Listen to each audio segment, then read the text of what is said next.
అభివృద్ధికి సంబంధించి ఏం మాట్లాడాలనుకుంటున్నారు? ఆంధ్రప్రదేశ్ కి గతంలో 14 టు 19లో ఏదైతే పనులు జరగాలో ఆ పనులు ఫైనలీ స్టార్ట్ అవుతున్నాయి.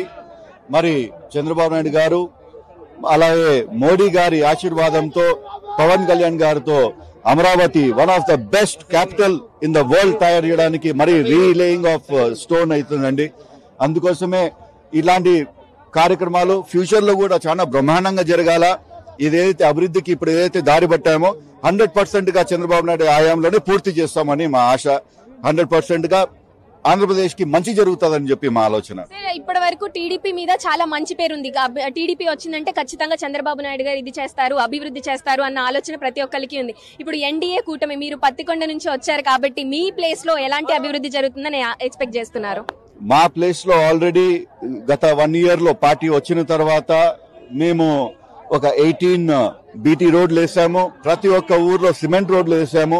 అలాగే హంద్రీనేవా కాలువ నుంచి ఒక 18 తూముల్లో అయినాము.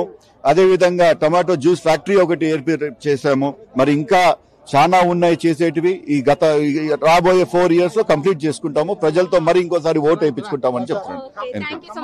సార్, కర్నూలు ఎంపీ గారు మనతో ఉన్నారు, మాట్లాడే ప్రయత్నం చేద్దాం. నాగరాజు గారు చెప్పండి, ఇప్పుడు ఈ సభా ప్రాంగణానికి వచ్చారు కాబట్టి ఏం ఎక్స్పెక్ట్ చేస్తున్నారు? మోదీ గారు ఏమి ఇస్తారని మీరు అనుకుంటున్నారు? నరేంద్ర మోదీ గారి ఆంధ్ర రాష్ట్రంలో కూటమి ప్రభుత్వం ఏర్పడ్డాక, ఆంధ్రప్రదేశ్ రాష్ట్రంలో కూటమి ప్రభుత్వం ఏర్పడ్డాక 2014 నుంచి 19 మధ్యన నరేంద్ర మోదీ గారు ఏ ఉద్దేశంతో శిలా ఫలకం వేశారో ఆ సంకల్పం మేరకు మరి గత ప్రభుత్వం చేసినటువంటి విధ్వంసం అంతా ఇంత కాదు.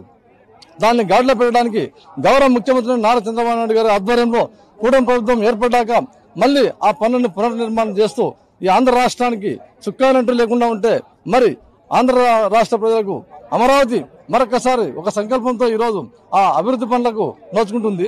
అందులో భాగంగా 50,000 కోట్ల దాదాపు ఈ రోజు అన్ని ఏర్పాటు చేస్తామని చెప్పేసి తెలియజేస్తున్నారు.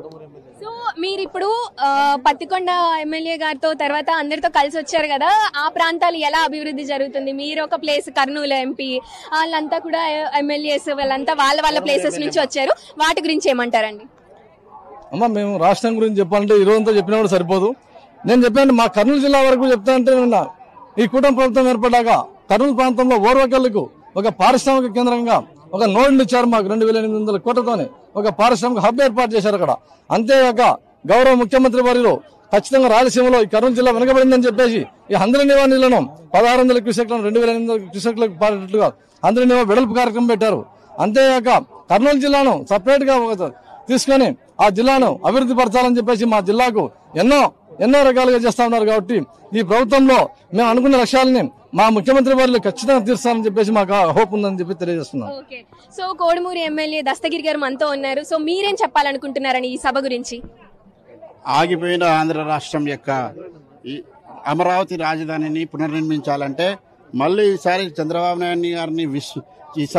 నాయుడు గారిని ఎంతో అత్యున్నత మెజార్టీతో గెలిపించినందుకు ఈ రాష్ట్ర ప్రజలు అలాగే ఎంతో విశ్వాసంతో ఈసారి గెలిపించారు. కాబట్టి మళ్ళీ ఈ రాష్ట్రం యొక్క రాజధాని పునర్నిర్మించడానికి మన యొక్క నరేంద్ర మోడీ గారిని ఆహ్వానించి చంద్రబాబు నాయుడు గారు అలాగే కూటమి ప్రభుత్వం అయినటువంటి మా యొక్క పవన్ కళ్యాణ్ గారు అలాగే బీజేపీ ప్రభుత్వం ఉమ్మడిగా ఈ రాష్ట్రాన్ని ఈ రాజధానిని ఎంతో అభివృద్ధి పథంలో నడిపించడానికి ఈ చంద్రబాబు నాయుడు గారు చేస్తున్నటువంటి ఎంతో చాకచక్యంగా ఆయన ఈ యొక్క రాష్ట్రాన్ని అభివృద్ధి పరచడానికి సంక్షేమానికి రెండిటి సమపాలన చేస్తూ కొనసాగిస్తున్నారు.